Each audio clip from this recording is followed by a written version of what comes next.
ശ്രീ ഉല്ലാസ് ബാബു, ഈ തെരഞ്ഞെടുപ്പ് പ്രഖ്യാപിച്ചതിന് ശേഷം ഒരു സംസ്ഥാനത്തിന്റെ മുഖ്യമന്ത്രിയെ അഴിമതി കേസിൽ അറസ്റ്റ് ചെയ്യുക 2022 മുതൽ പെൻഡിംഗ് ആയ ഒരു ഒരു ഇൻവെസ്റ്റിഗേഷനാണിത് എന്ന് കോടതി തന്നെ ചൂണ്ടിക്കാട്ടുക.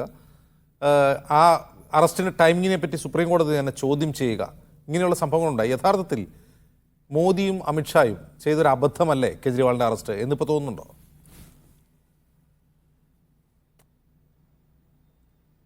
ഒരു കാര്യം ഞാൻ ആദ്യം തന്നെ പറഞ്ഞോട്ടെ, നരേന്ദ്രമോദിയും അമിത്ഷായും അല്ലല്ലോ ഓടിപ്പോയിട്ട് അരവിന്ദ് കെജ്രിവാളിനെ അറസ്റ്റ് ചെയ്തത്. അതൊരു അന്വേഷണ ഏജൻസിയാണ്. അരവിന്ദ് കെജ്രിവാളിനെ അറസ്റ്റ് ചെയ്ത വിഷയം നിങ്ങൾക്ക് കൃത്യമായിട്ട് അറിയാം. ടൈം ശരിയായില്ല. ആരാ ടൈം ഫിക്സ് ചെയ്തത്? അരവിന്ദ് കെജ്രിവാൾ തന്നെയാണ് ടൈം ഫിക്സ് ചെയ്തത്. 9 തവണ സമൻസ് അയച്ച് പോകാതിരുന്ന അരവിന്ദ് കെജ്രിവാൾ അതിന് ടൈം ഫിക്സ് ചെയ്ത് ഇലക്ഷൻ സമയത്ത് കാണിക്കുന്ന ഒരു ഗിമ്മിക്കായി ടൈം ഫിക്സ് ചെയ്ത് അതിന് മാനേജ് ചെയ്യാൻ വേണ്ടി ശ്രമിച്ചതിൻ്റെ ഏറ്റവും വലിയ ഉദാഹരണമാണിത്. രണ്ടാമത്തെ കാര്യം, 2022 മാർച്ചിൽ കോൺഗ്രസിൻ്റെ നേതാവ് മനസ്സിലാക്കേണ്ടത്, നിങ്ങളുടെ ഡൽഹി അധ്യക്ഷൻ PCC അധ്യക്ഷനായിട്ടുള്ള ശ്രീ അനിൽ, അദ്ദേഹം മാർച്ചിൽ കൊടുത്ത പരാതിയും കേസും നിങ്ങൾ കൃത്യമായിട്ട് അറിയണം. അന്ന് മനീഷ് തിവാരി എന്ന് പറയപ്പെടുന്ന നിങ്ങളുടെ വ്യക്തി എന്ന് പറഞ്ഞാൽ, മനീഷ് തിവാരി അല്ല, അജയ് മാക്കൻ എന്ന് പറയപ്പെടുന്ന വ്യക്തി പത്രസമ്മേളനം നടത്തി പറഞ്ഞെന്താണെന്ന് അറിയാമോ? എന്തുകൊണ്ട് BJP സർക്കാർ അരവിന്ദ് കെജ്രിവാളിനെ അറസ്റ്റ് ചെയ്യുന്നില്ല?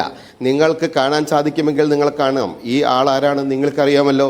ഇവർ നടത്തിയ പത്രസമ്മേളനം ഞാൻ കേൾപ്പിച്ചു തരാം. അവർ നടത്തിയ പത്രസമ്മേളനം, അവരുടെ വേർഡുകളും നിങ്ങൾ കേട്ടുകൊള്ളൂ. എന്ത് പറഞ്ഞിട്ടാണ് ഇവർ പത്രസമ്മേളനം നടത്തിയത്? ഇവരാരാണ്? ഇവർ കോൺഗ്രസിന്റെ വക്താവ് കൃത്യമായി പത്രസമ്മേളനം നടത്തിയത് എന്തിന്റെ അടിസ്ഥാനത്തിലായിരുന്നു? അരവിന്ദ് കെജ്രിവാളിനെ അറസ്റ്റ് ചെയ്യുന്നില്ലെന്നും BJPയും അരവിന്ദ് കെജ്രിവാളും തമ്മിൽ പരസ്പര സംവിധാനമുണ്ടെന്നും അറസ്റ്റ് ചെയ്യാത്തത് എന്താണെന്നും ഇവർ ചോദിക്കുന്നു. അവരെ ജയിലിലേക്ക് അടക്കണം എന്ന് ഇവർ വാശി പിടിക്കുന്നു. ആ കോൺഗ്രസ് ഇന്ന് അരവിന്ദ് കെജ്രിവാൾ ഇൻട്രീം ബെയിലിൽ വന്ന സമയത്ത് ആഘോഷപൂർവ്വം പറയുന്നു ഇത് BJPക്കെതിരെ. BJPക്ക് ഇതൊന്നും എതിരല്ല സർ. ഇവിടെ നടക്കുന്നത് എന്താണ്? പ്രതിപക്ഷ രാഷ്ട്രീയ സംവിധാനം ഭരണപക്ഷത്തിനെതിരെ സ്വാഭാവികമായിട്ട് തെരഞ്ഞെടുപ്പിൽ നടക്കുന്നത് പോലെ നിരവധി ആരോപണങ്ങൾ ഉന്നയിക്കുന്നു. അവരുടെ വികസന അജണ്ടയെ ചർച്ച ചെയ്യുന്നു. ആ വികസന അജണ്ട അങ്ങനെയല്ല വേണ്ടത്, ഇങ്ങനെയാണ് വേണ്ടതെന്ന് ഇവർ ചർച്ച ചെയ്യുന്നു. അതിനിവർ കോപ്പ് കൂട്ടുന്നു. ആ കോപ്പ് കൂട്ടുന്നതിൽ മാധ്യമങ്ങൾ അവർക്കൊപ്പം നിൽക്കാനുള്ള ശ്രമം നടത്തുന്നു. അതൊക്കെ നടത്തിക്കോട്ടെ. ഞങ്ങളെ സംബന്ധിച്ചിടത്തോളം അരവിന്ദ് കെജ്രിവാൾ അഴിമതി കേസിൽ അറസ്റ്റ് ചെയ്യപ്പെട്ട വ്യക്തിയാണ്. അറസ്റ്റ് ചെയ്യപ്പെട്ട വ്യക്തിക്ക് ഇൻട്രീം ബെയിൽ കിട്ടിയിട്ടുള്ളത് നിങ്ങൾക്ക് തന്നെ വായിച്ചു നോക്കിയാൽ അറിയാം. അതിൻ്റെ പാരഗ്രാഫുകളിൽ കൃത്യമായി പറഞ്ഞിട്ടുണ്ട്. As A CM of Delhi അദ്ദേഹത്തിന് ഓഫീസിൽ പോകാൻ സാധിക്കില്ല, ഡൽഹി സെക്രട്ടേറിയറ്റിൽ പോകാൻ സാധിക്കില്ല. കൃത്യമായിട്ടുള്ള കാര്യം പറഞ്ഞൊരു മുഖ്യമന്ത്രിക്ക് മുഖ്യമന്ത്രിയുടെ പദവിയിൽ ഇരുന്നു കൊണ്ട് കാര്യങ്ങൾ ചെയ്യാൻ പാടില്ല എന്ന് പറഞ്ഞ് ഇൻട്രീം ബെയിൽ കൊടുക്കുമ്പോൾ അദ്ദേഹം കുറ്റക്കാരനല്ല എന്ന് സുപ്രീം കോടതി പറഞ്ഞിട്ടില്ലല്ലോ. അദ്ദേഹത്തിന് നേരെയുള്ള അഴിമതി ആരോപണങ്ങൾ ശരിയല്ല എന്ന് സുപ്രീം കോടതി പറഞ്ഞിട്ടില്ലല്ലോ.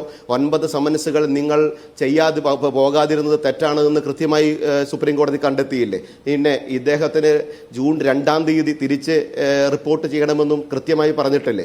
തെരഞ്ഞെടുപ്പിന്റെ പ്രചരണത്തിന് പുറത്തുവെക്കി വിടുന്ന സമയത്ത് ഇത്രയും കാലം CM ആയിരുന്ന ഒരു വ്യക്തിക്ക് സ്വന്തം ഓഫീസിൽ പോലും പോകാൻ പാടില്ല, സെക്രട്ടേറിയറ്റിൽ പോകാൻ പാടില്ല, ലഫ്റ്റനന്റ് ഗവർണർ സമ്മതിക്കാത്തത് കൊണ്ടുള്ള മറ്റുള്ള ഫയലുകളൊന്നും ചെയ്യാൻ സാധിക്കില്ല, അദ്ദേഹം ഒപ്പിടേണ്ടതും അദ്ദേഹത്തിന് അനുമതിയും വേണ്ട കാര്യങ്ങൾ മാത്രം നോക്കാൻ പാടില്ല. ഇതൊക്കെ കൃത്യമായി പറഞ്ഞുകൊണ്ട് സുപ്രീം കോടതി ഇദ്ദേഹത്തിന് ഇൻട്രീം ബെയിൽ കൊടുത്തപ്പോൾ അത് BJPക്ക് നേരെയുള്ള വലിയൊരു തിരിച്ചടി. ഒരു തിരിച്ചടിയുമില്ല. എഴുതി വെച്ചോളൂ, ഒരു തിരിച്ചടിയുമില്ല.